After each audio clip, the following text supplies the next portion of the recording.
I'm very pleased to introduce none other than the editor of Bitcoin Magazine, a contributor to Forbes, the foremost Bitcoin historian out there, and my dark horse pick for Satoshi Nakamoto, Wow. Pete Rizzo. Welcome to Bitcoin Magazine Live. Oh, that's one I haven't heard. What's up, You guys? made Can it. you hear me? We good? We can. I think we're good. Very cool. What is up, man? Welcome back to your undisclosed location somewhere in the great country of the United States. I like that it looks like a grandmother's house, like compared to It really does. I wasn't going to say anything, so I'm glad you brought it up. It looks like you're living inside of like a Pete scale model was very reconstruction. dark. Yeah.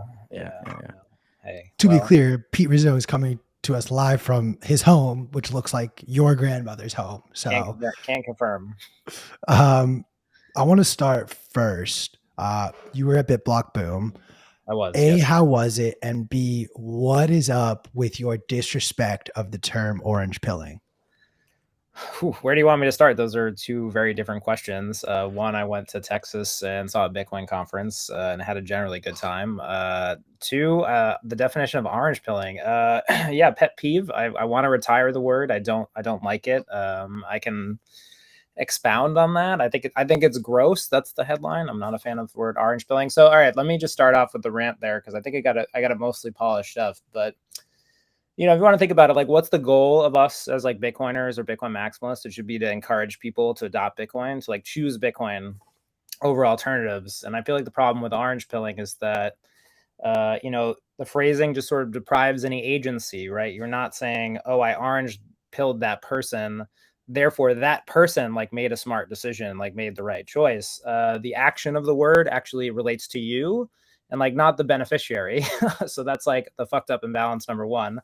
And then two, there's just the idea that it's like a competition, right? There's no qualitative assessment of like how good you were at orange pilling, right? So it just says that like the goal of you orange pilling that person was better than whatever reasoning that you did, right? So you could have just like made up any old fucking thing about Bitcoin.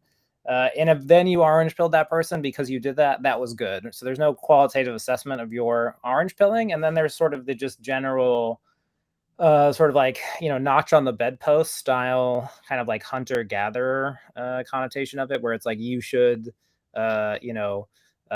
orange pill as many people as possible. And then you are the big orange pillar in this. Therefore, you have like a lot of clout, right? So I just think that, so we're going to talk about some of the, I think, Bitcoin culture, right? When we're talking about Bitcoin maximalism, we're talking about Bitcoin culture. I think our use of the word orange pilling like says a lot about us, and it doesn't actually say anything that positive about what we value. It says that we sort of value our own ability to, sort of convince other people of something more than like their choice. And if we are a group that values freedom, that is something that we should look at, I think, and we should ask some questions about why we use those words. So I'll get off my soapbox there now that I've convinced you to also retire the term. Well, I'm going to second Diogenes the Great's motion of change it to orange suppositorying. So going forward, I will at least to you. Well, why can't people just choose Bitcoin? I think like it puts the agency where it's supposed to be, which is like we want people to choose Bitcoin, right? We want them to do that. So therefore, like orange pilling, it just gets the whole thing backwards. Like it's very infuriating because it encourages like the wrong parts of the culture, and then it rewards people for doing that. And so I hate that my like definition of why orange pilling is bad is so intellectualized, because I know that it's like painfully over intellectual. I mean, it's very valid. Like everything that I just said to you, you're like, oh, he's right, but also fuck that guy. That's like the second reaction to that. I haven't no, like I love the critique of it shouldn't be forced, and rather than maybe it is precisely the use of force with orange pilling that is so gross. Totally. Like I think something to the tune of like a mentorship almost is more accessible, at least for someone like me. Like also, what does it mean? Like, did you convince that person to put money in Bitcoin? Did they put all of their money in Bitcoin? Do they just think Bitcoin's a reasonable idea? Like that just doesn't say anything about the interaction at all. I think, so. I have two thoughts. One, just to go back to the suppository comment, I think what you're saying is that the idea of orange pilling someone has a negative connotation, but if someone is giving themselves a suppository, like an orange suppository, then that is the thing we can all get behind. I feel like because It doesn't have a negative gives connotation agency. so much as that it says that we prize certain things over other things, and then if you actually kind of pull apart like what are the things that it actually values, it actually values things that are like pretty selfish or like judgmental or just like aggrandizing to you as like an individual. And I think that's, you know, if we are a freedom movement, if Bitcoin is for freedom, and then and this is about personal agency, then that is backwards. And then we should actually use a phrase that actually encourages personal agency, because that's actually more aligned with our ideals. Whereas orange pilling is like, you know, a commodification of that in like a kind of gross way. Yeah. Gross. Like I keep going back to the word gross. Like orange pilling is a gross term to be pilled, to pill other people. Like I've never pilled anyone. Like I've never, you know, Joe Rogers. Oh, bro, you haven't lived until you pilled. Apparently someone pilled him one time and it was a great experience. You know, I don't know. I just don't know who associates that with like any positivity, you know? Yeah. It's like, oh man, the last time I was pilled, you know, really great experience that I really enjoyed that. It does have a weird connotation. I think pilling in general. Like when we talk about like, yeah, it's very weird. Yeah. Just get rid of that word. It's just every time I hear it, I just, you know, but again, I don't like a lot of words. So, you know, just want to. Can you give us a list? Can you give us a list of the top 3 words you don't like? Not related to Bitcoin necessarily, just. Well, they're all in Bitcoin, right? I think, you know, cults is getting thrown around a lot. Like people are using cults very colloquial now. Usually the people who are kind of to like derogatory against Bitcoin maximalists, right? Or Bitcoiners, right? Cult is like really in fashion.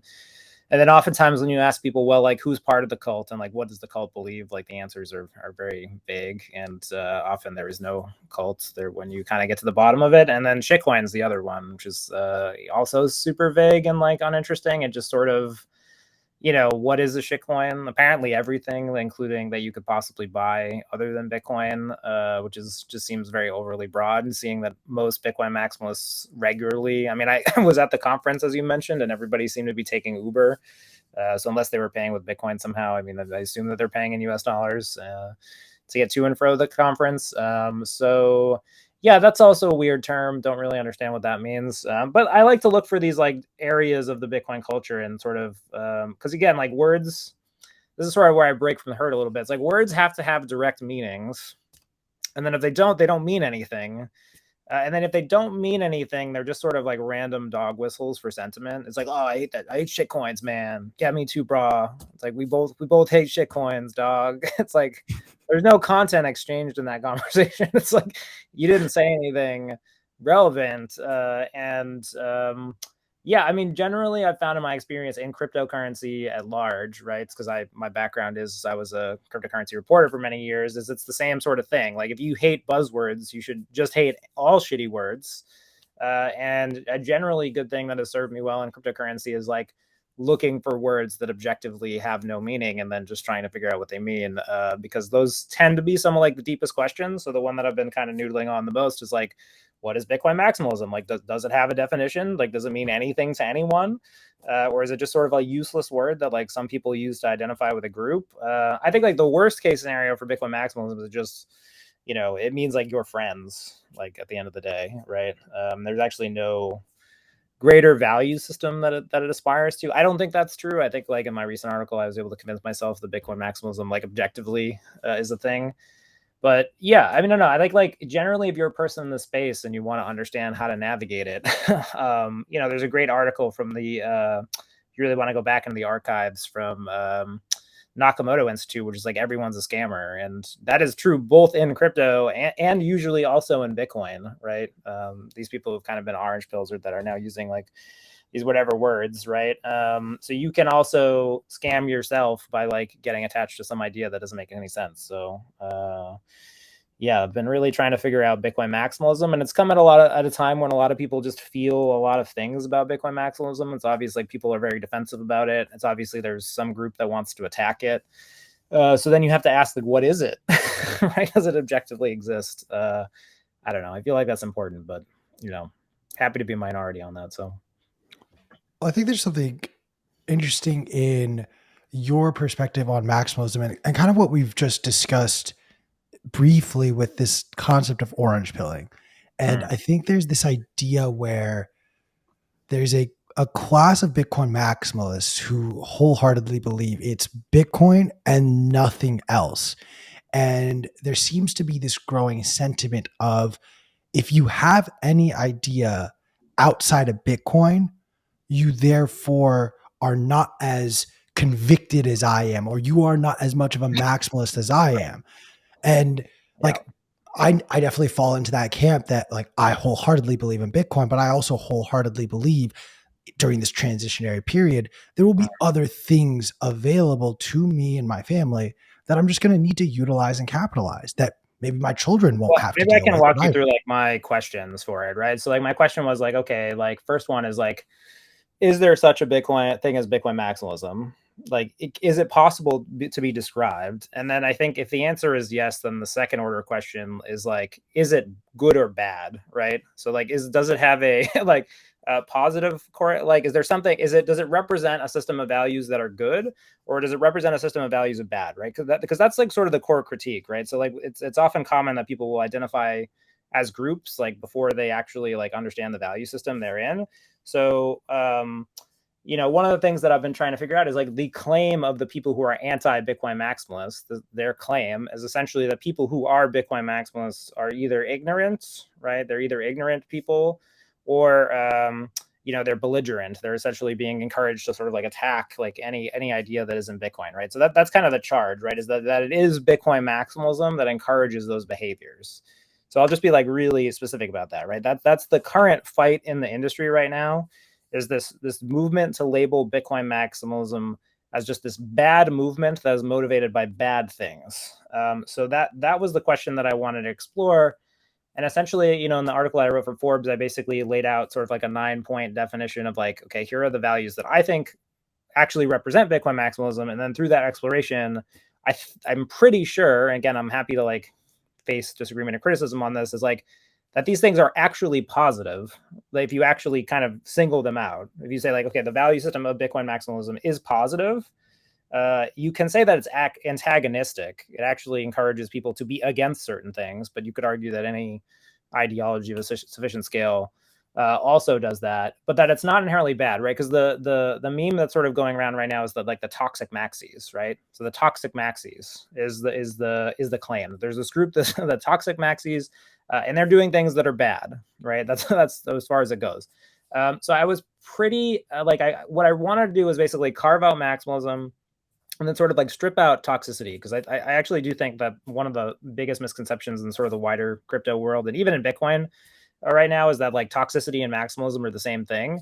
They're not. They have like expressly different goals, and they've been sort of fused together. So the exercise for Forbes was like, one, to kind of concretely define Bitcoin maximalism, sort of like assert what the underlying values of that would have to be, like if it's a system, and then to look at them and say like, are these good or not? And I think the end of that journey for me is I think there is a definition of Bitcoin maximalism that is, one, divorced from toxicity, and that two, like has a value set that is objectively good.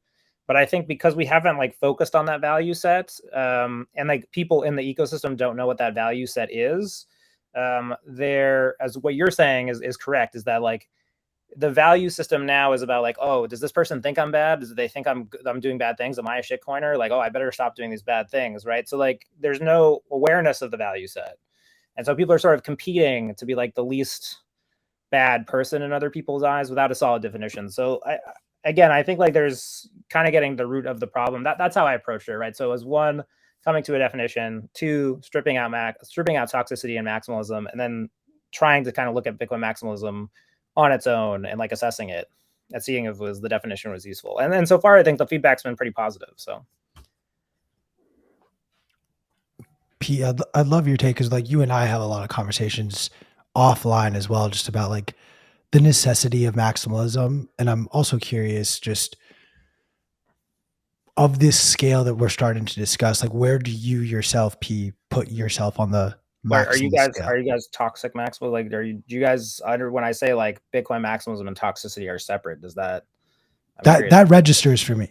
I do for not feel like I have, P, you're muted. Yeah. I do not feel like I have enough of an understanding yet of a lot of the other technologies out there to be able to like I'm not going to have today the conviction of someone like Corey to like read through a scam. I'm able to like discern. For me, literally the fact that Satoshi, also known as Pete Rizzo, remain fully anonymous. That is so instrumental because I've become aligned with the camp of like defund the Fed, get rid of the Fed. And to me, every single one of these projects that have a CEO, that have a business, you've just reintroduced the Fed and given them even more power than the Federal Reserve today has. So that, for me, that will always sort of be my guideline of there's a hard cap. We have absolute digital scarcity and we do not have a fucking leader. Those two things for me are what make Bitcoin infinitely better than any form of money in existence today. But I do not feel toxic about it. I would say that I do agree that there is an important and very significant distinction between Bitcoin maximalism and toxic maximalism. Well, they solve two different problems, I think, at the end of the day. And I would describe, I'm curious, like, what you think. I think, like, and I think toxicity is about how do we protect Bitcoin from ourselves. That's like why that movement was started. It said that we can't be trusted. There was a kind of old Bitcoin maximalist, Mirsha Popescu, who, essentially his big insight was essentially there's no, in any cryptocurrency system, any proposed development upgrade is indistinguishable from an attack on Bitcoin. That was like his paradox. You can sort of call it Mirsha's paradox. Mirsha's paradox is like any. Wait, can you say that again? Can you just repeat the statement? Mirsha's paradox is any significant enough upgrade to Bitcoin is indistinguishable from an attack on Bitcoin. And so the answer is like there's no way to, it's an actual unsolvable problem, I think, because you simply don't know the motivations of others, and you can't actually predict the future enough to know that. So therefore, toxicity was like his answer to that. And then what is toxicity? Toxicity was the assertion of that I didn't have to go along. I didn't have to make change. I could be intolerant of the developers. I could be intolerant of other people within the community. And it's my intolerance that protects me in Bitcoin. And Bitcoin allows me to be intolerant because it allows me to reject these changes. So toxicity evolved to solve a very specific problem. It was essentially, how can we protect Bitcoin from ourselves? The actual users, right? And it's interesting because you're starting to see other communities kind of realize that they need this, which is how you kind of know it's like it was an independent discovery, like with the ETH and Ethereum. They're talking about user activated soft forks right now, which is a bit of the same thing, right? It's how can we trust people in our group to like make the right changes for this economy? So anyway, like toxicity has a certain problem, and I think maximalism, to the extent that it independently exists, I think it has to answer the question of like, why is Bitcoin better than all the other cryptocurrencies? And then how does it advance and then not replace them, but I put in the piece, like, it minimizes them, right? We have to acknowledge that cryptocurrencies exist because we're not irrational people. Like, we have to be able to say that these softwares are actually alive in the world and that people are using them, and that some of the things that they are using them for are valid, right? So then our effort as maximalists should be to minimize those things over time. So I'll give you an example like that I laid out in the article, which is essentially, Bitcoin is a settlement layer. It was not optimized for payments. So we created the Lightning Network layer for payments, right? That was an effort by the developers in the ecosystem to create that. But at the same time, there were parallel efforts by other cryptocurrencies to launch payment-specific cryptocurrencies, right? So this was the old, if you went back to the Messari like research papers, there were like payments cryptocurrencies were like a whole class. There was like Dash, Monero, Bitcoin Cash. Like there was, all these payments cryptocurrencies. And then through the efforts of, I would argue, people who were being Bitcoin maximalist, they were furthering Bitcoin at the expense of other, solutions, that we have brought payments back to Bitcoin. Like Bitcoin now is a useful payment network and a settlement network. And my hypothesis is that has to be what Bitcoin maximalism is, if it is to have a definition, because Bitcoin needs to advance, and it by definition doesn't do everything today. So Bitcoin needs to expand, and I think this is something that's like kind of uncomfortable for a lot of Bitcoin maximalists. I'm not really sure why, because if you ask them for their day-to-day behaviors, again, like the Uber example, they're not using. No one in the whole industry is like using Bitcoin for everything. There's like some limitation to what you as a human being, like your whole life does not exist on the Bitcoin blockchain. That's just not a reality that anyone is currently living in. So then we have to accept that there's that limitation, and then we have to like work to further it. And that has to be what maximalism is, I think. Otherwise, we would just have a relationship to Bitcoin where we wouldn't give a shit about it. And you know what, that's fine. Is like there's plenty of things, like I own this fucking stapler. I don't care about the stapler. I have no relationship. This object, I own it. I use it to staple pieces of paper occasionally, and I'm not part of a community that like is aligned behind like staples. Like I'm not part of like, I don't go to like staple conferences. Like it's something that I use like very practically. And so I think like at the heart of this thing is like, it's like, what is Bitcoin, right? Is Bitcoin, but like, no, seriously, because the cryptocurrency people, like the crypto agnostic group, as I define them, that's what they think that it is. Like Bitcoin is just digital gold. It's just a rock. It's like a paperweight. You just put value in it, and that's it. And like maybe it'll go up over time. That is, they want to reduce Bitcoin to that. That is what they want to do, because in order for there to be many useful cryptocurrencies, Bitcoin has to have a defined place within that universe. They have to be able to minimize Bitcoin and say, oh, Bitcoin is just this thing. It can't do all the things. It just does this. So like we need all these other things. And my hunch is like, I think that it's the express inverse reaction to that, which is the drive to further Bitcoin, like against that pressure, that is maximalism, which is where you get like kind of what Bitcoin maximalism is rebelling against, is this effort to put Bitcoin in a specific place and say, no, you can't do all the things. Like we need these other coins. And so maximalism has to counteract that. So that's why I think they both independently exist, and they're not the same. And so I don't know. Did you guys read through like the specific like points that I mentioned for maximalism? I don't know. The three you made 3 points essentially, right? The 3 points you're talking about.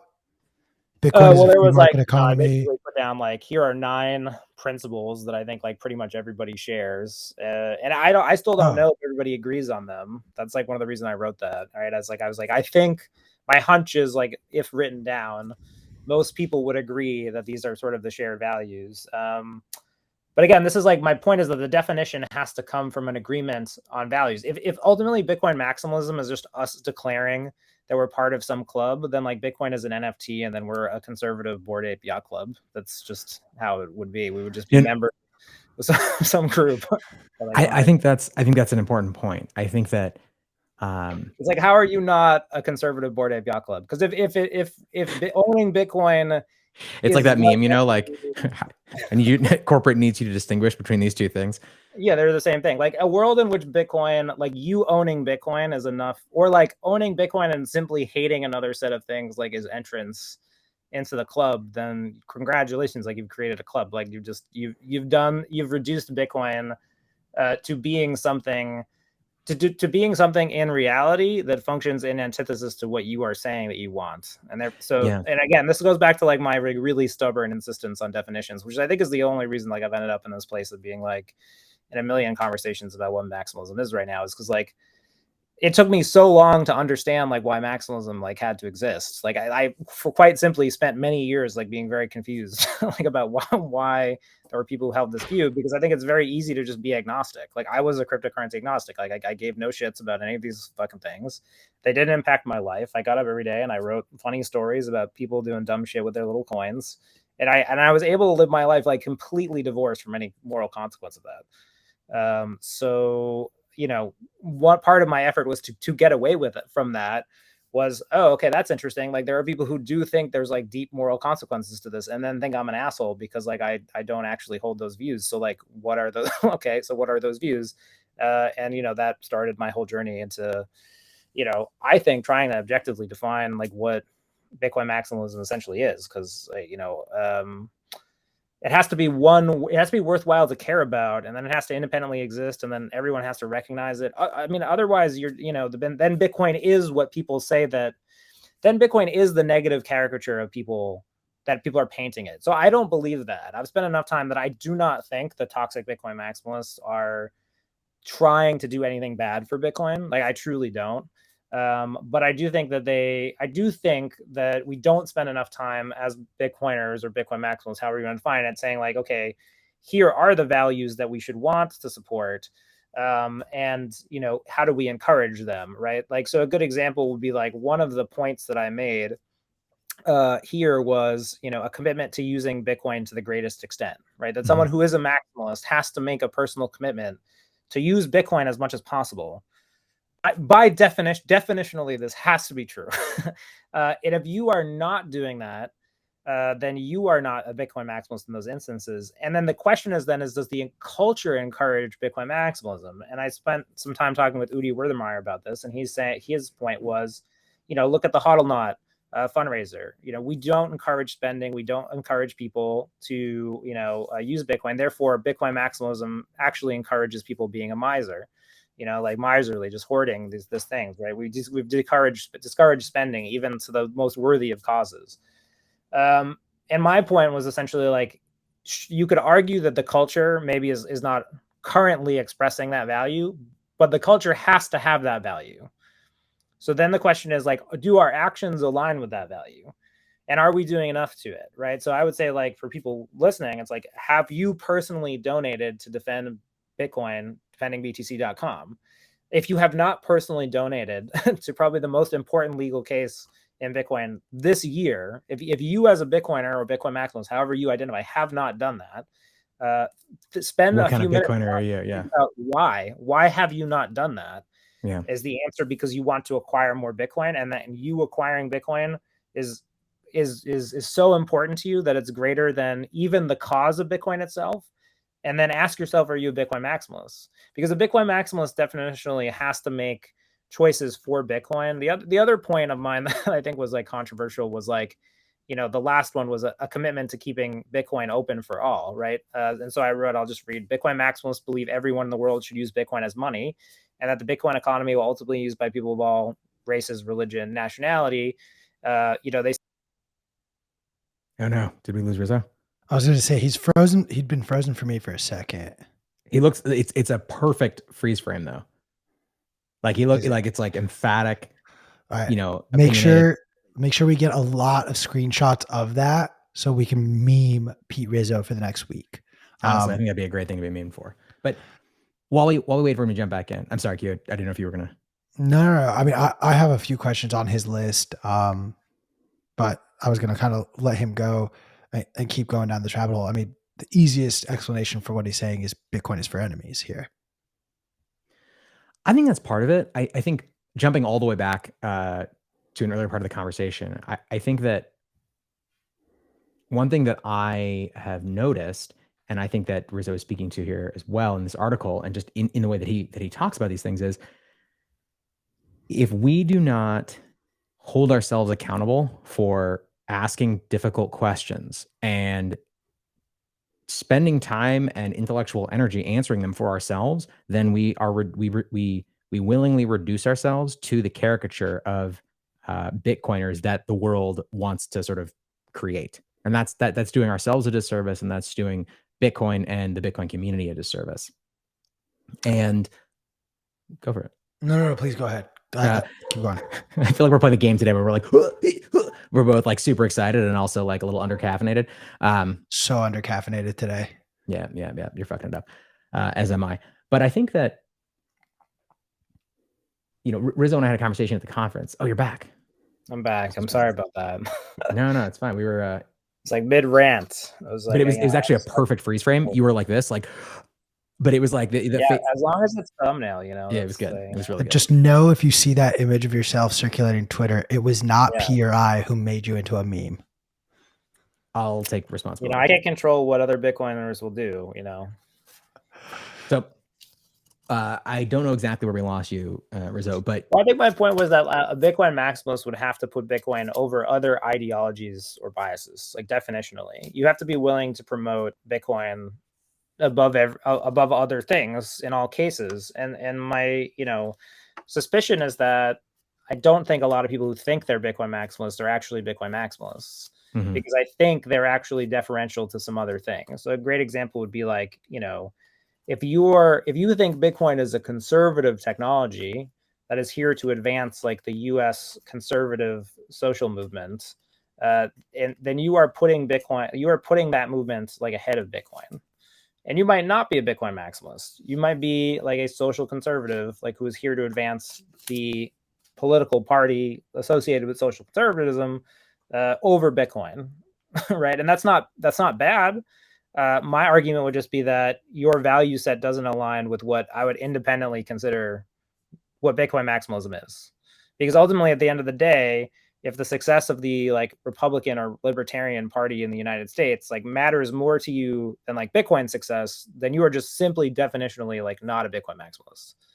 You may love Bitcoin a lot. You may think Bitcoin is super conservative, But it is specifically in that instance, like your unwillingness to put Bitcoin above that political party that then makes you not a Bitcoin maximalist, in my view.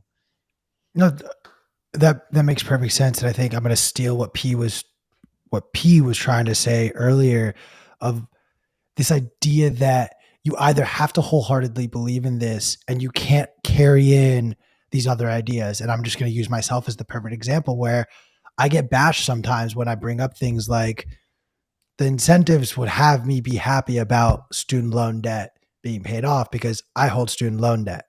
And a lot of Bitcoiners all across this YouTube chat and all across Twitter were very unhappy with me and even asking me the Okay, question, how that's can one you that's be a super Bitcoiner bizarre if to you me like because it this? doesn't like how doesn't what does it have to do with Bitcoin? I mean, if the people get money, like it's how does it have anything to do with the operation of the Bitcoin software in But the it, world? it, Like it what is goes back to their belief system is not rooted in what's good for Bitcoin or not. It's what do I right. believe politically or socially should happen. And that is And now those held people are not above. Bitcoin maximalists, and like it should be pointed out to them very clearly. I'd say the other group that like very subtly violates this is there's a group of people for whom like an insular, very judgmental Twitter culture is more important to them, and like winning points like amongst their friends like is more important to them than Bitcoin. And it's very clear because they go doing shitty things all the time, and then they claim that it's in the best interest of Bitcoin, when in reality it's just to win points amongst their social group. And you see this a lot on Twitter. Oh no, Rizzo, we can't hear you. Talk again. I Oh, think you're back. We can hear you again now. Okay. Yeah. Yeah, You're I mean, saying there's people who will go back and they'll viciously personally attack people who disagree with Bitcoin, and they'll claim that this is in the best interest of Bitcoin, that their actions are right. Like their best way that they have to convince this person that Bitcoin is good money is that they're just going to DDoS his house and like steal his credit card information or something. Like that in their head, like yeah, that's that is right. Oh, That's totally. they have to be going through that thought process. So those people are not Bitcoin maximalists. They can't be Bitcoin maximalists because their goal is to advance their own personal interests over Bitcoin's, right? So my point is, again, like, and I get a lot of pushback, especially from McCormick about this, where he, asked me a ton of questions about like what Bitcoin maximalism is, or, oh, can you be a Bitcoiner? Who are you to say like who's a Bitcoiner or whatever? I don't call myself a Bitcoiner. I don't call myself a Bitcoin maximalist. I try to prescribe to a set of values that I think are good for Bitcoin. Full stop. Like, I think the idea that we can be part of a Bitcoin social group, like Mersha had this great quote where it's like, there's no Bitcoin community. There can't be. There is no Bitcoin community.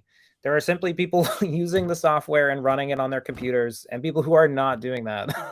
Like, there is no and some of those community. people may be in communities, but that does not define Bitcoin. Just because Well, you are like have done something for Bitcoin in the past that was good, like that's because like this that has no bearing like on what Bitcoin is, and it can't. And my real deep worry, is that we're becoming a culture that prioritizes doing the least bad and not the most good.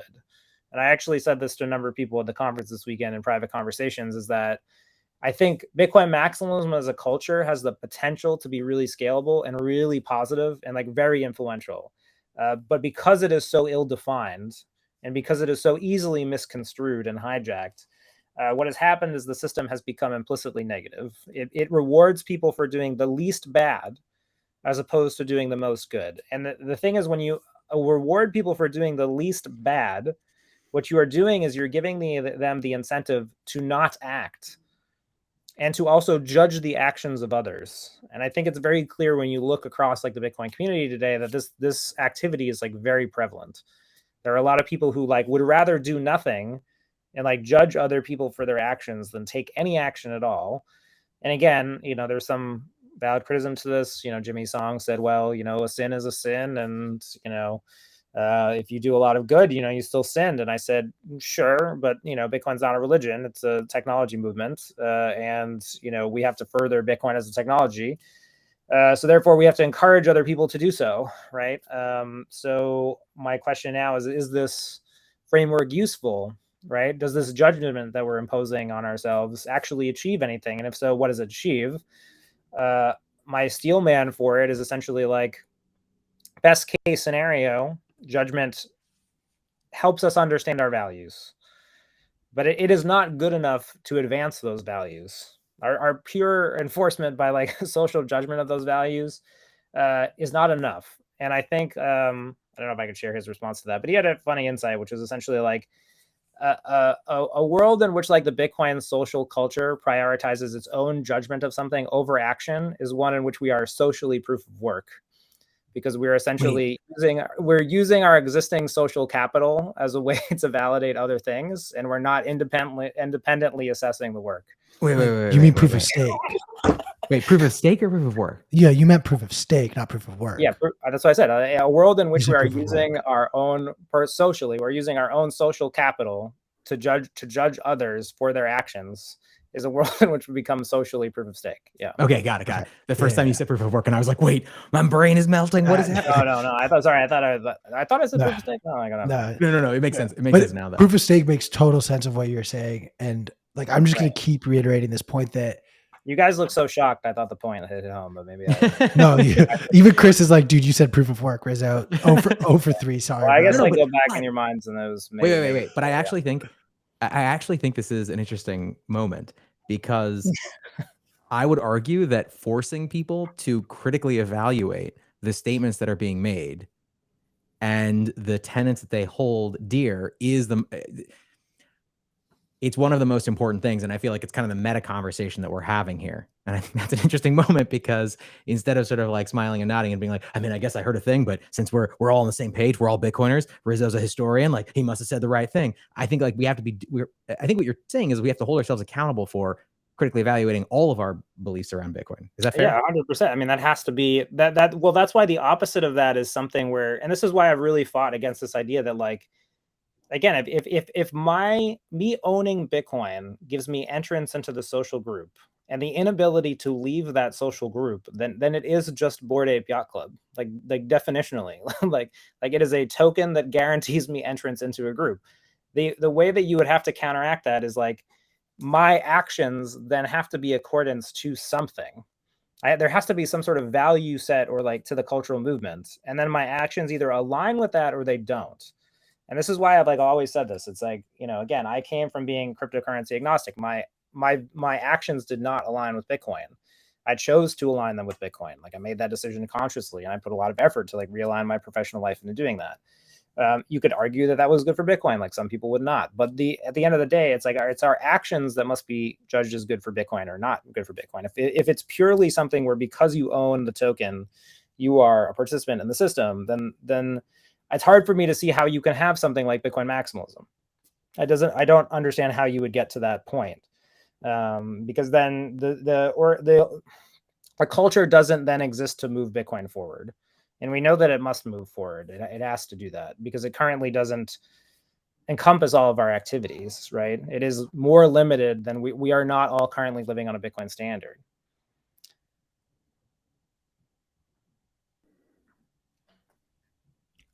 I want to pull up Frosty Flakes. Yeah, I was just reading his comment. Yeah. I think though the point we're trying to make here, Frosty Flake, is I'm commingling. I don't feel like I'm commingling politics and Bitcoin at all. I'm merely stating that there's a certain large group that seems to do that, and I'm saying that like we need to recognize that is what they're doing, because I don't believe that, personally speaking, I don't believe that Bitcoin is affiliated with either. Yeah, how can Bitcoin be affiliated with a political party? It's by necessary like a non-governmental money system. That's the entire innovation like of Bitcoin. It's a money system that exists outside government of control. Like how can that be more affiliated with a political party than not affiliated with a political party? I think it's more to do with this idea that the loudest people in the room are the ones that have created this sort of pseudo Bitcoin community out there, and they've started to share what their values are, and it is in turn because they are the most vocal out there. It has now been by outsiders, in my opinion, you start to see these narratives, as we've discussed, like, oh, Bitcoin is used by conservatives. Bitcoin now is right-leaning, when in fact, based on the most recent update, there are 83 million wallets. For argument's sake, my point is that a Bitcoin maximalist should want everyone to use Bitcoin regardless of their political affiliation, because that is the thing that is maximally beneficial for Bitcoin. So if one is to be a Bitcoin maximalist, one then needs to do things that are maximally beneficial for Bitcoin. And so if you accept that framing, then that has to be logically consistent. If you are doing things that actively reduce some set of people from getting into it, and again, like there's a very thin line here. There's a very fine line here, because I do agree. I'm making this argument facetiously so people think about it. I do agree that conservatives, by and large, have an easier time understanding Bitcoin.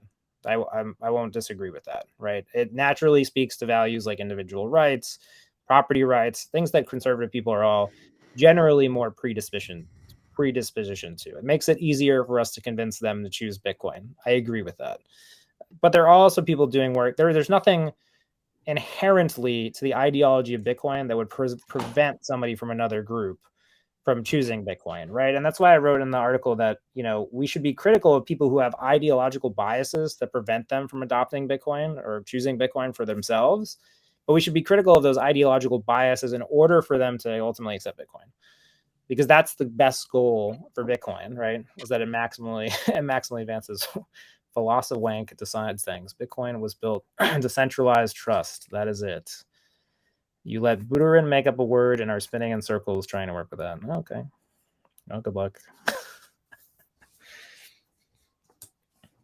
But this is the thing, is people are uncomfortable, right? Because they don't want to talk about the values that we hold, because when we talk about the values that we hold, it's very easy to see that some actions are some actions we take are against those values or not. So like, I don't know who this person is. I'm sorry. I don't really care about your opinion that much. It's a dumb opinion. What do you say? I said embrace violence. I was making a joke. I mean, again, so this, maybe to break that down, right? So the idea that we should worry, like we should care where Bitcoin maximalism comes from. So like, this idea that Vitalik Buterin made up Bitcoin maximalism as a term, one, is inaccurate. Two, even if Vitalik Buterin made up the word Bitcoin maximalism, he did popularize it. What is the problem with that? What does that have to do with anything? It's very common for cultures to reclaim words, and often cultures reclaim words that are expressly used as insults against them as a way to venerate their culture. This is something very common to most cultures. And if you think about another culture in the United States, it's probably very easy for you to think of examples like that. So I think Bitcoin maximalism is something that needs to be reclaimed a bit, because I do think that we should want to extend Bitcoin. We should want to do that. If we don't, then I don't understand. Then the whole thing becomes logically inconsistent. Is it fair to say? Mm-hmm. Is it fair to say that you're making the point that it needs to be more than just a reaction to a word that had a negative connotation? We have to define what it means. Yeah, 100%. Because I think we want to be defined by our positive values and not our negative values, right? And this is why I'm like I draw a very clear line. Like, I think it's okay for Bitcoin maximalists or the Bitcoin community to be antagonistic to the crypto world, and I think the crypto world should not resent that, because it is actually better for any type of cryptographic network that we're building here. It's better for it to be built on Bitcoin, because it's more trust minimized. Like, it benefits all Bitcoin holders equally. There's no like opaque like foundations and third parties, whatever.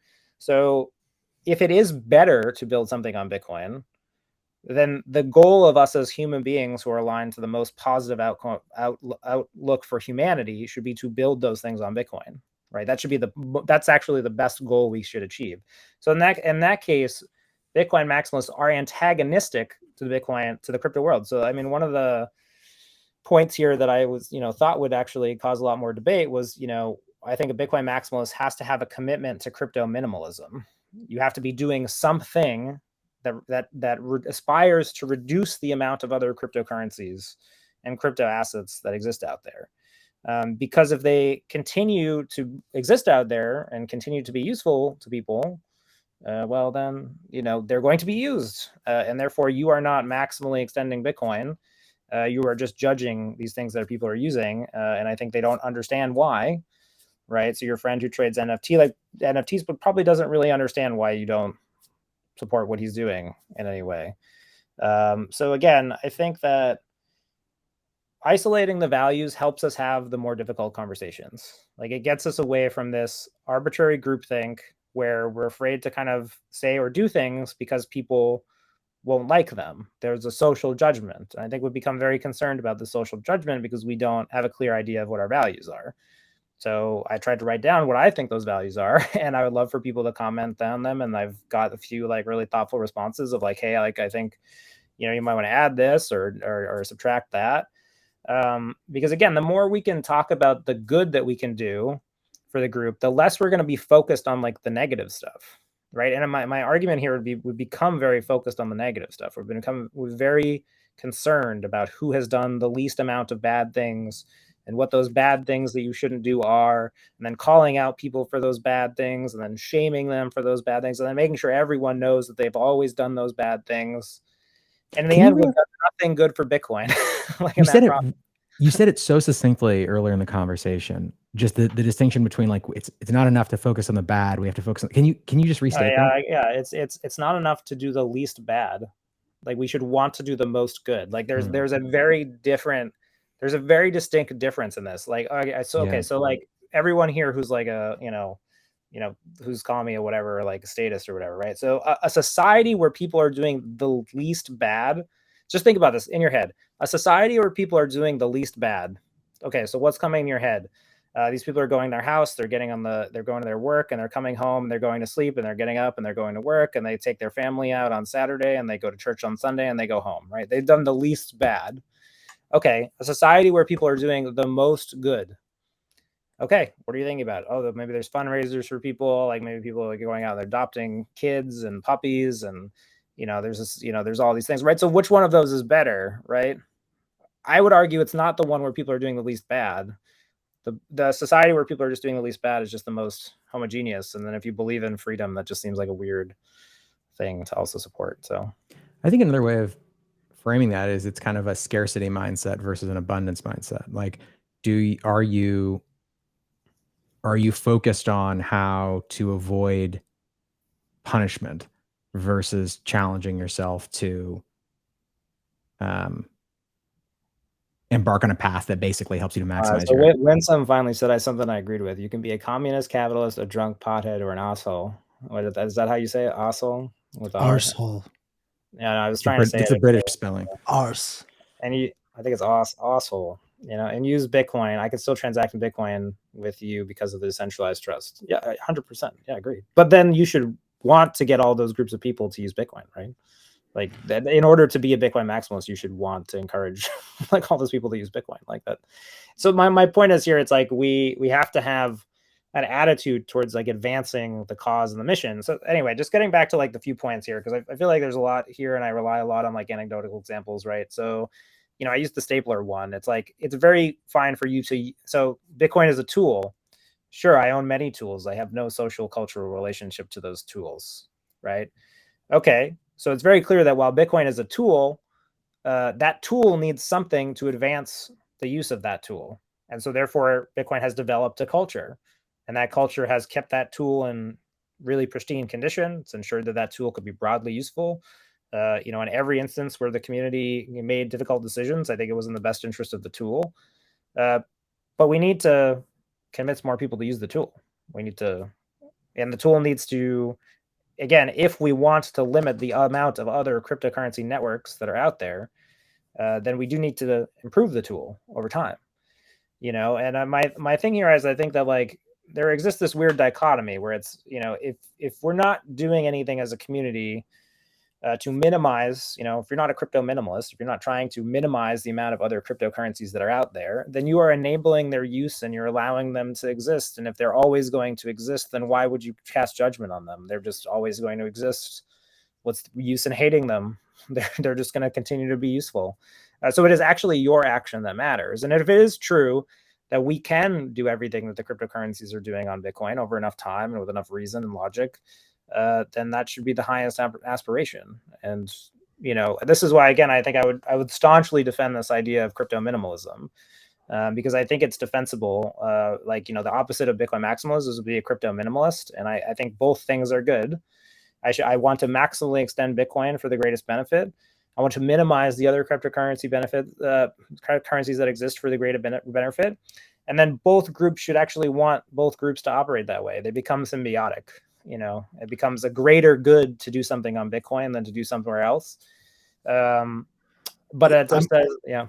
I'm curious why you think those are opposites. Like the way I actually see Bitcoin maximalism and crypto minimalism, there is a Venn diagram that sort of overlaps between the two. There may be some differences, but there are a lot more similarities between the two classes. Well, I mean, I think there's a group that like, definitely crosses over into like the Bitcoin supremacy like side where it's like you almost have to think they want to annihilate like this other group.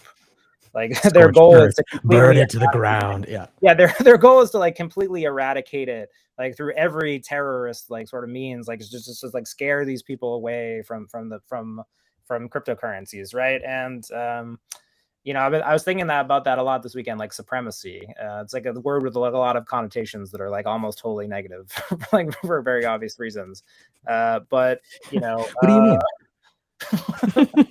That's true. Like, have we crossed over into being like into Bitcoin supremacy? And like, what's the difference between Bitcoin supremacy and Bitcoin maximalism? Like, I think Bitcoin maximalism, like, can be the vehicle by which we express our positive goals, right?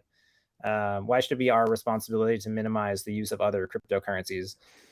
Well, again, if you accept that Bitcoin can do all the things, and it is our lack of figuring out how to do those things within Bitcoin, they exist at our they exist at our tolerance, and therefore it is related to us. Otherwise, like I don't know how it worked. Like the other cryptocurrencies like simply built something that they couldn't do on Bitcoin somewhere else. So it was their inability to do that caused the thing to appear. So if we actually do have the agency to do that, then we either have to accept that they did that somewhere else or allow that thing to occur on Bitcoin.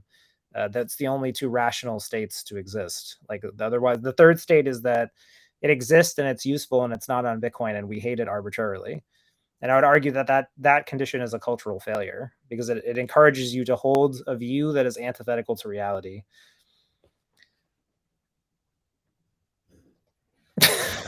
No.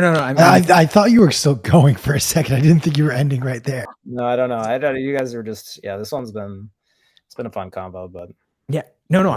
Excuse me, but I don't know. I'm the one who's saying stuff. I don't know.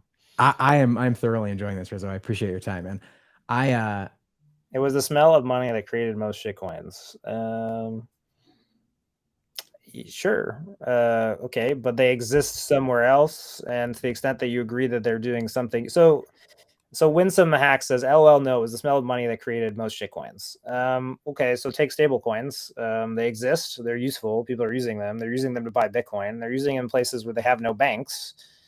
So those exist and they're useful. So then if we accept that they would be better on Bitcoin, then we need to support things like Taro and stablecoins on Bitcoin because we should want people to be able to use the tool of a dollar stable crypto asset within the benefits of the trustless Bitcoin system and without, as you're saying, the smell of money. The smell, what are you saying when you say the smell of money? You're saying that there's some institution or group that created something. And if, as you said, Bitcoin is decentralized, there is no system or group, that it is precisely the activity of moving that thing over to the system that has no group, that is decentralized, that is the positive action. If stablecoins right now exist in a centralized fashion and we can decentralize them or minimize the trust that is required to serve them to users with Bitcoin, then that is the higher aspiration and it should be supported because it maximally extends Bitcoin. It unlocks the capabilities to the greatest extent.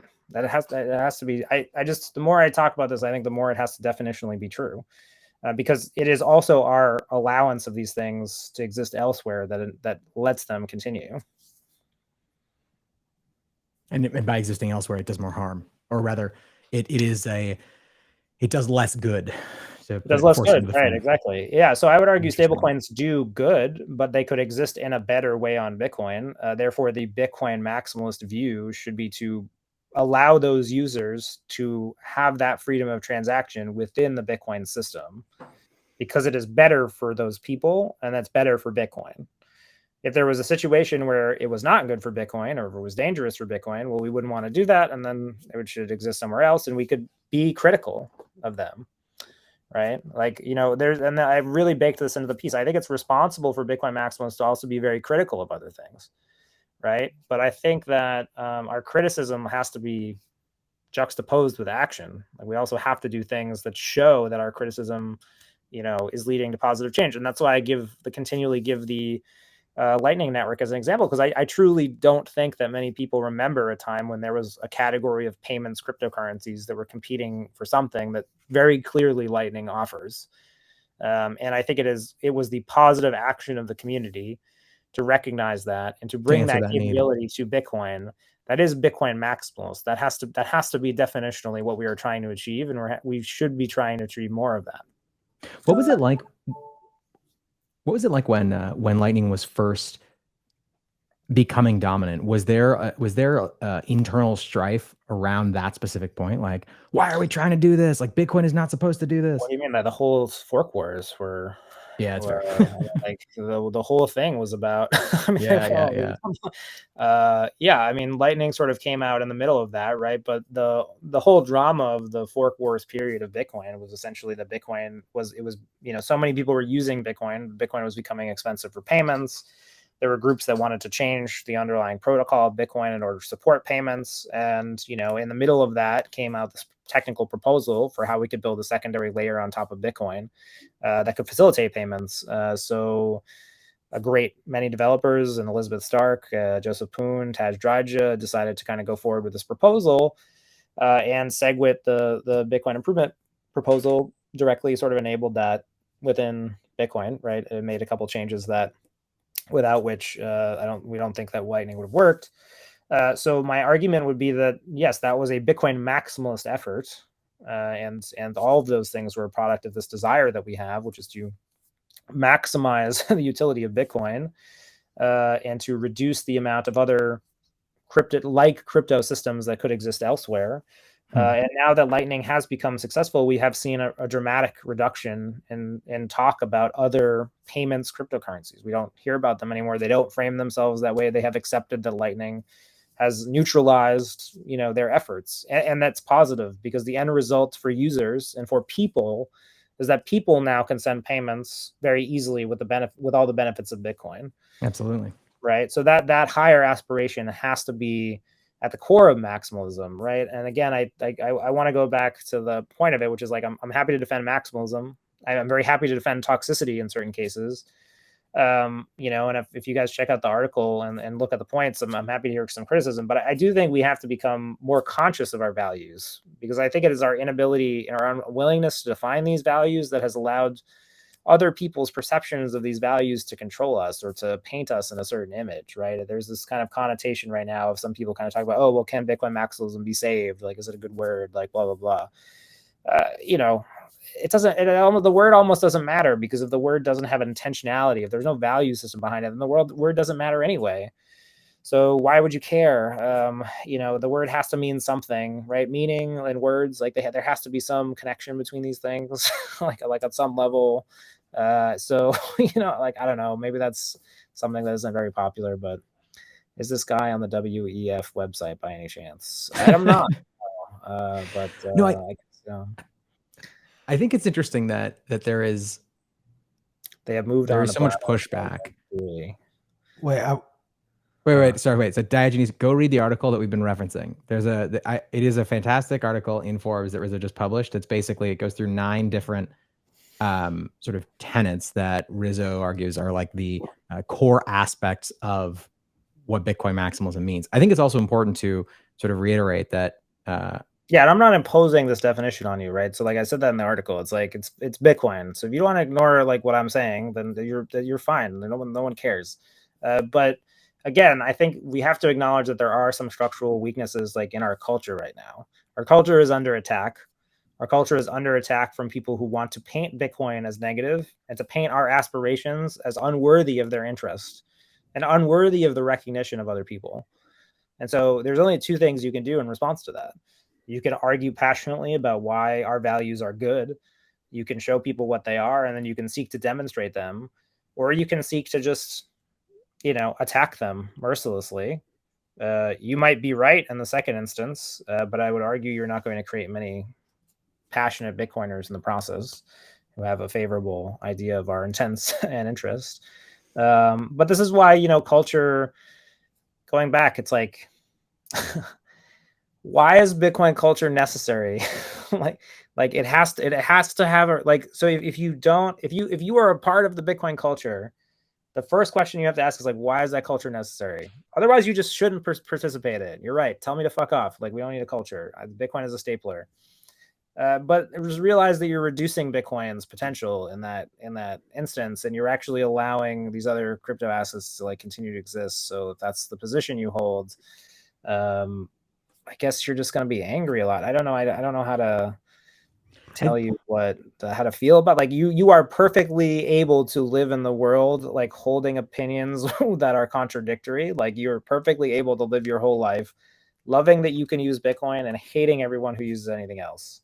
That is, you are allowed to do that. If you think you're not, like, I don't know what my allowance of it enables you. But if you want to further Bitcoin, if you think that that Bitcoin should encompass a greater part of the economy and it should do a greater amount specifically of the things that are going on in the cryptocurrency market, then you have to become a Bitcoin maximalist. Then this culture becomes necessary. It becomes necessary to achieve something. So it's very clear, I think, that like this idea that Bitcoin is a tool. I mean, I think I remember you saying this a lot, like back in the day. It's like Bitcoin can be we can reduce Bitcoin to a tool, or it can be a tool with a culture of advocacy, and that with a tool that is expanding constantly. And it has to be one of those things. So in the instance where Bitcoin is just a tool, then I agree that is a possible world. But then why are you so angry about the other tools? Why are you so mad about them? Why do you hate them so much? If your emotion doesn't want to create some, if it's not indicative of anything, if it's not indicative of any potential positivity, then it is purely negative and it's purely hateful. It is a product of hate. It would actually be just a hateful thing. You hating something that is just like exists. Like, I've been changing the title as we've been going, and that one is like, at one point it was like how to be a Bitcoin maximalist, and it was in parentheses, embrace Satan. I don't think either of really? you Okay, noticed, but yeah. no, I'm being facetious, obviously. I think. Well, I didn't mean to kill your train of thought, Rizzo. Please I mean, continue. I don't know. Like, again, like, some of the stuff, it's like you also, no one is saying you can't be a hateful person, but like acknowledge that you're not helping Bitcoin move forward. Then I guess at that point, yeah. But I think it can be both, right? And obviously, being a hateful person does almost no one any favors and is a horrible thing for the person who's doing it and for the people around them. So I'm going to categorically say I do not agree with the idea that anyone should be a hateful person. But I think that there are. But you should be a hateful person. No, but I think that I certainly identify as someone who was extremely disillusioned by, the great financial crisis. None of my story is unique here, but the things that we've seen happen since then, the amount of fiat that has been printed, and also just the dishonest portrayal of events as they are happening by certain centralized entities.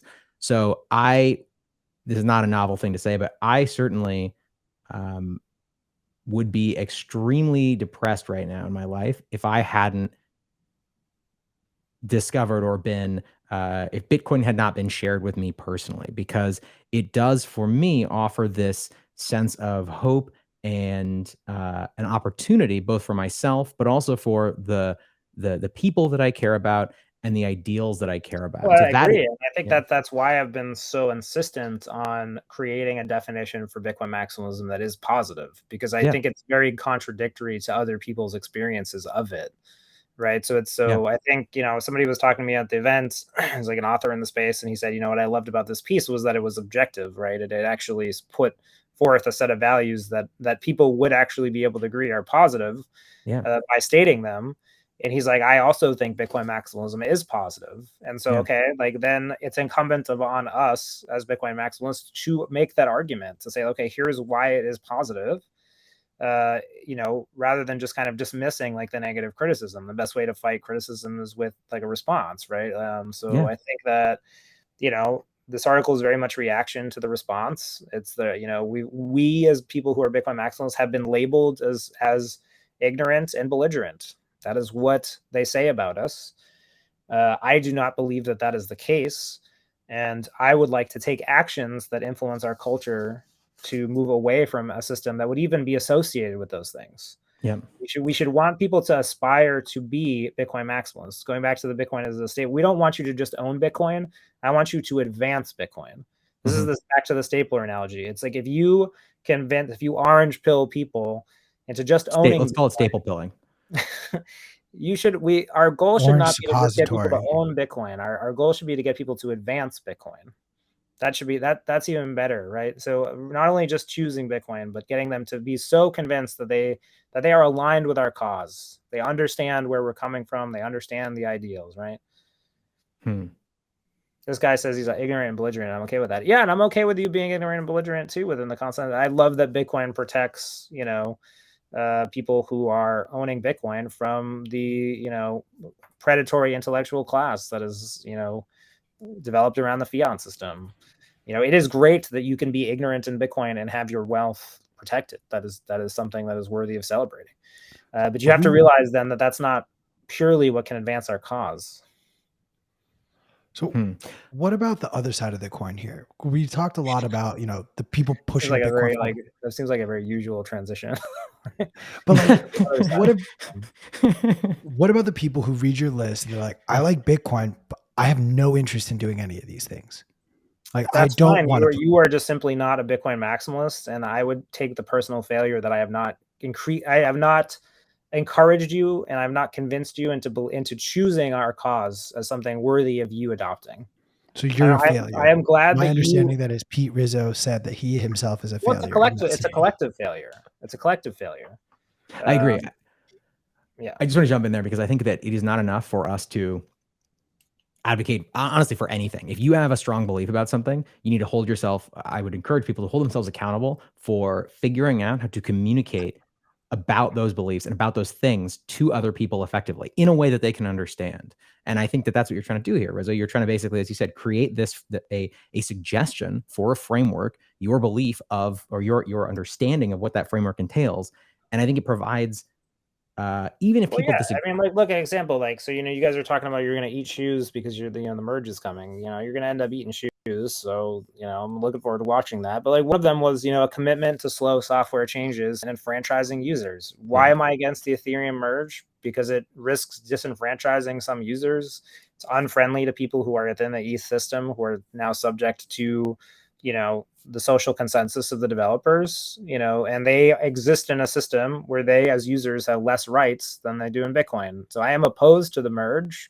I don't think it should happen, but I'm not going to go out and, make a more substantive argument against that, right? It's clearly something where it's like, what can I do to counteract that? I can only speak about why I don't think that is the right thing for that system to do, why I think Bitcoin offers a better path. And then I have to take responsibility into encouraging other people to see that vision, right? And in some cases, maybe a great video about, all the critical things about ETH is enough. But, I would argue that, who does more for Bitcoin? Is it somebody who goes and starts a community for Bitcoiners, or the guy who posts a video against Ethereum? We've become a culture that very much values the guy who posts the 1 hour video about why everything is wrong with Ethereum. Good example, something that happened in the last week, right? So Bitcoin Mountain in Cameroon looks like this cool little initiative, the people in Africa are using Bitcoin.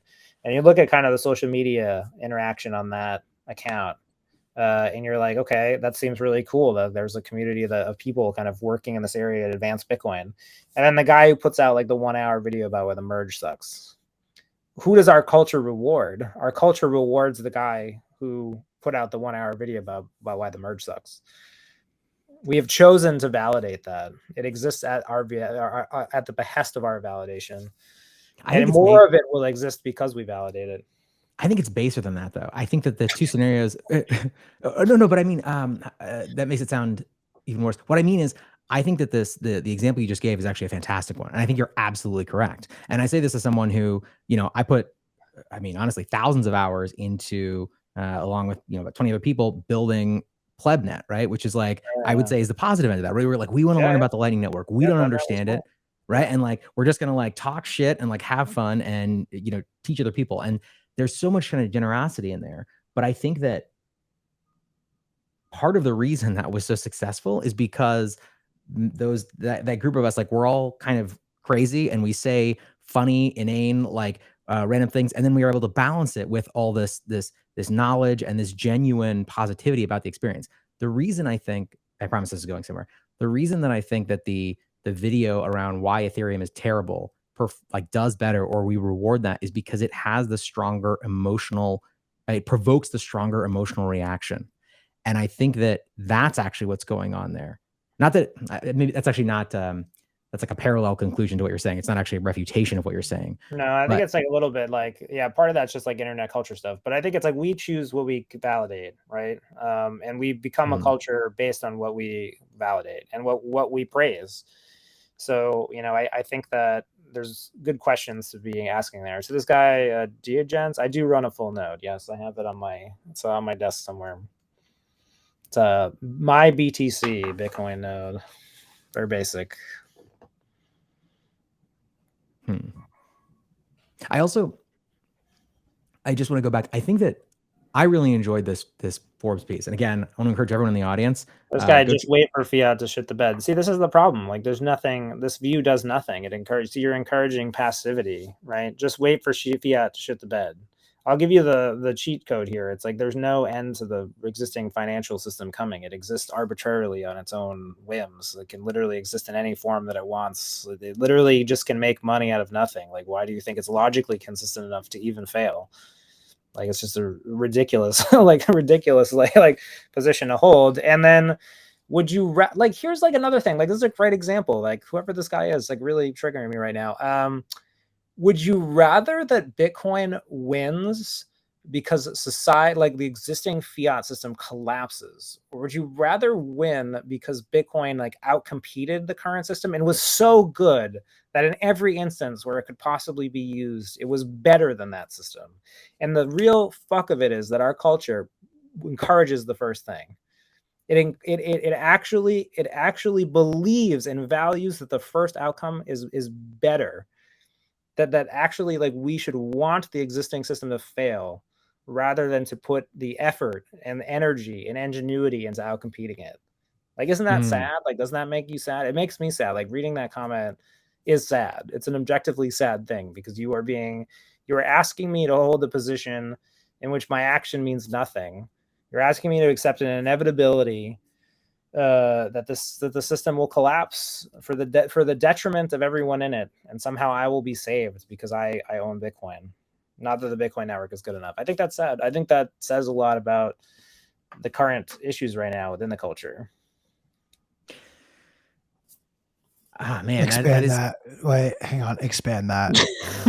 I mean, you don't get to just say that and then not. Like, what do you mean? Wait. I mean, I feel like that's a pretty expanded comment. Yeah, like what is definitionally not included in this for you? No. What Q's really saying is talk more. We're enjoying the talking. Okay, yeah. I've always said I like Pete Rizzo's story time. Like, this is a conversation I've been dying to have for months. So a world in which Bitcoin wins because fiat failed is a world where the failure of fiat caused Bitcoin to succeed. A world in which Bitcoin succeeds because it outcompetes fiat and is better than fiat is a world in which Bitcoin did the proof of work to be the best. It actually put the time, energy, and effort to outcompete the whole of the system and persevered through the adversarial nature of that competition towards a point where it was ubiquitous. And my point is that the second scenario is obviously the preferred outcome. The outcome where Bitcoin outcompetes fiat currency, outcompetes all of the cryptocurrencies, is the better world because Bitcoin has done the proof of work to succeed. It has realized the reality that it wanted to realize, and it did it on its own terms through its own work and its own volition. And again, it's just like that's the better world. Like, and I think we've encouraged too many people to think that the fiat system is somehow on the cusp of failure, and that, you know, I've called this idea like the fiat rapture. You're just encouraging people to sit around for the fiat rapture. They'll just the light's going to come down and everyone will be saved. Right. And again, it's an example where our culture prioritizes inaction. It is chosen to say that the person who does the least bad is better than the person who does the most good. Because the person who does the least bad and he just sits in his house and waits for the fiat rapture is doing the most good in our current value system. And if you don't see an inherent problem with that, then I don't know what to say to you, because you are literally encouraging a system where it's better for you to sit at home, stack as much Bitcoin as you possibly can, wait for a conclusion where something collapses on its own from its own failures to benefit you, rather than taking any action to outcompete that system. I don't like. Well, why would you even accept a world in which Bitcoin won that way?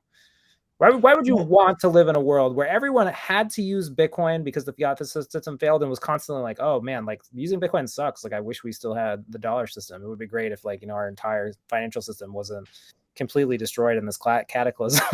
I don't think people would imagine it that way. The reason I wanted to unpack this is candidly because I think I stand in a very, very small minority that I don't think either scenario is actually what happens. I think it's a combination of the two. I think there will be failures in the fiat system that lead to its crumble. You want Bitcoin to win because it is just better, not because you suck. Fair.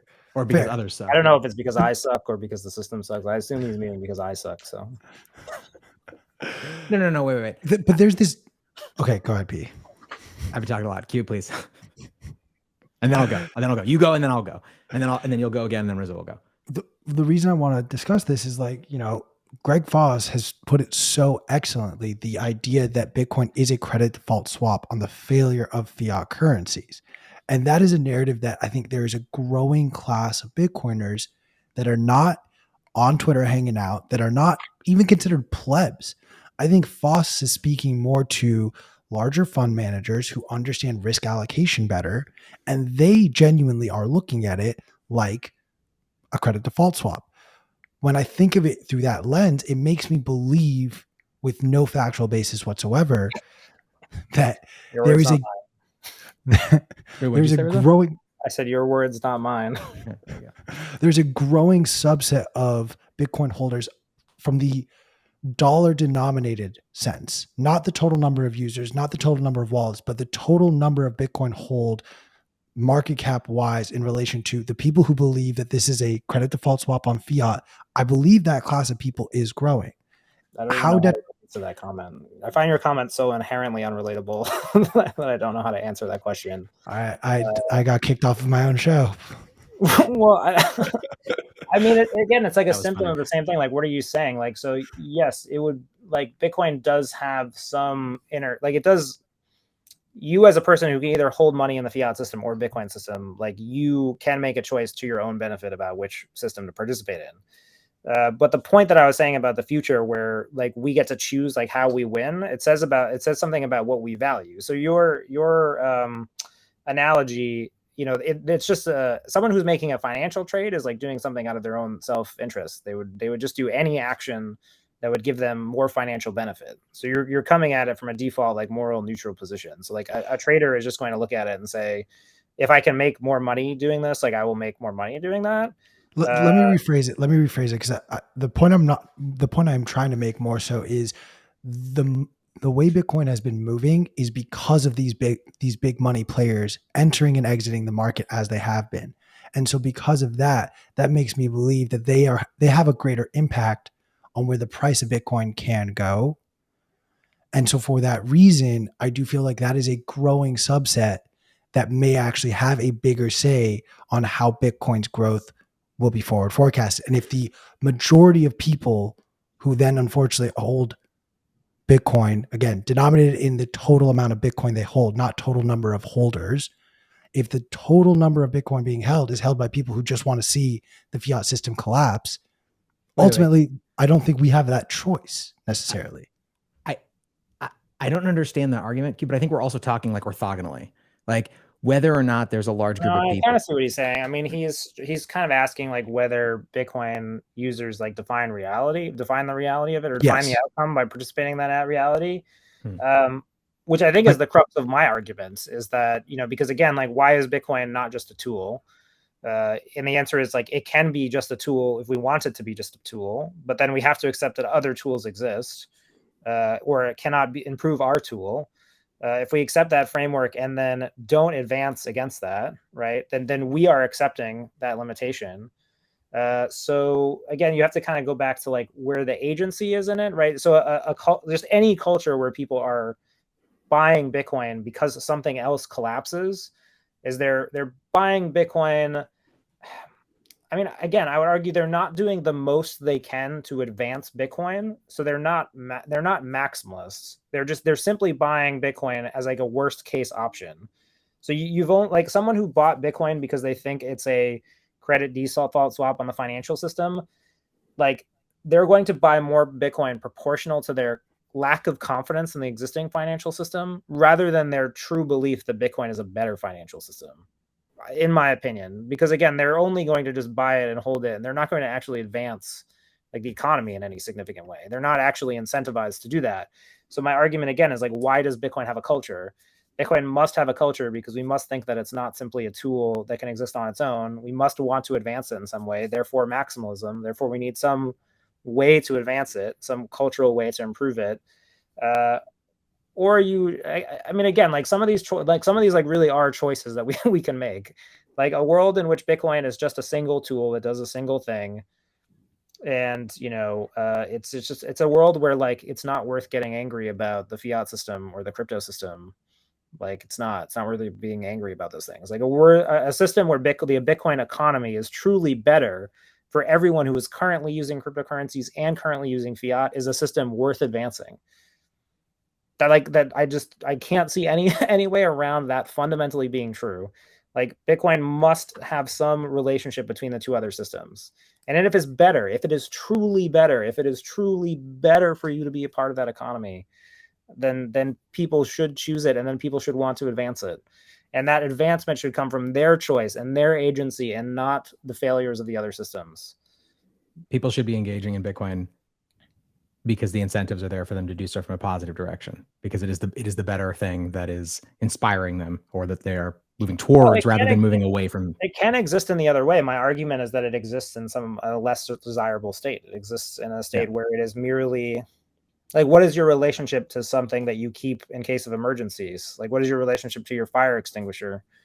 Is it robust? Is there a fire extinguisher culture? Are you going to like fire a member of your local firefighters? I mean, fire extinguishers are so I own a fire extinguisher because my house would, like, if it burns down, like if there's a fire, like I need to put it out. I don't have a greater relationship to the thing. Like I don't engage in a culture around it because the fire extinguisher is truly doing nothing more than trying to put out fires for me occasionally.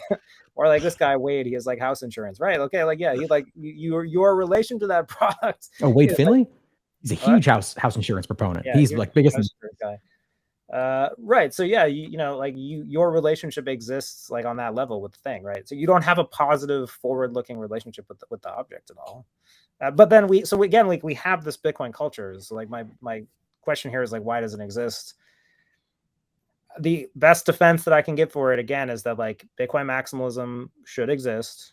We should exist. It should exist because we need a culture. Why do we need a culture? Because we think we have a financial system that is worthy of advancing, and that our culture then is only as useful as it allows us to advance that mission.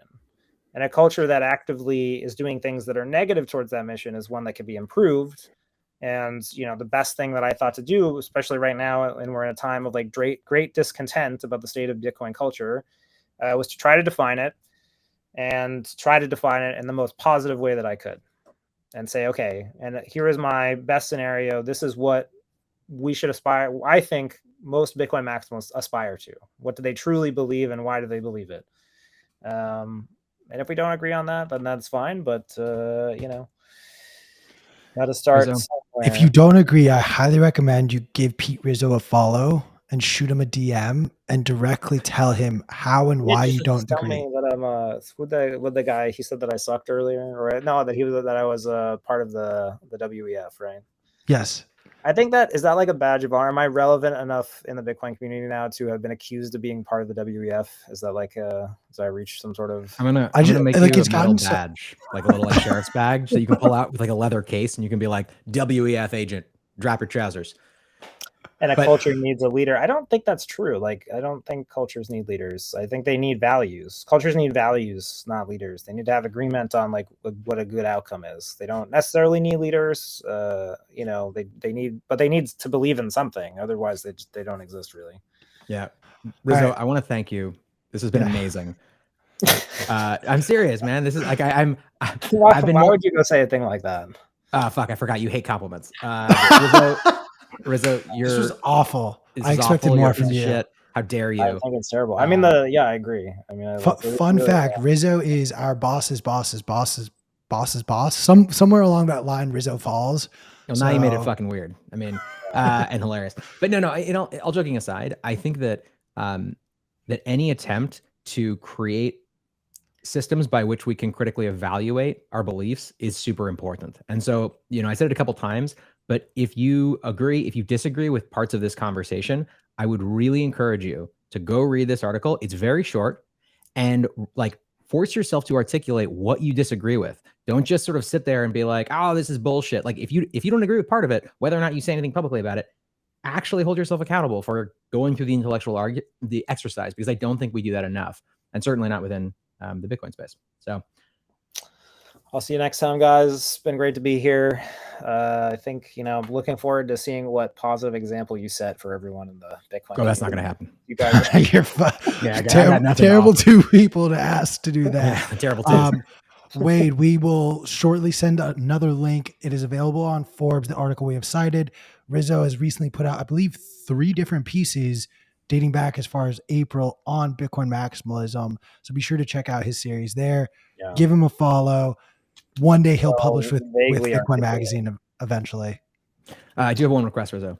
Can you fix the next time we have you on, I'm going to need you to not look like you're living inside of a dollhouse. If you could do that for me, that'd be awesome. I like that. It underscores like the wholesomeness of the argument, which is like, you know, it's like, be your grandmother's Bitcoin. You know, it's like, you want to, what kind of like be the movement. Be like a Bitcoin movement. I take back. I love you, Pete Rizzo. We're done. We got to go, guys. Pop on over to Twitter Spaces. I am so sorry. We got to end it hard right here. We have Bitcoin Magazine Pro, so hop on over to Twitter Spaces, gang.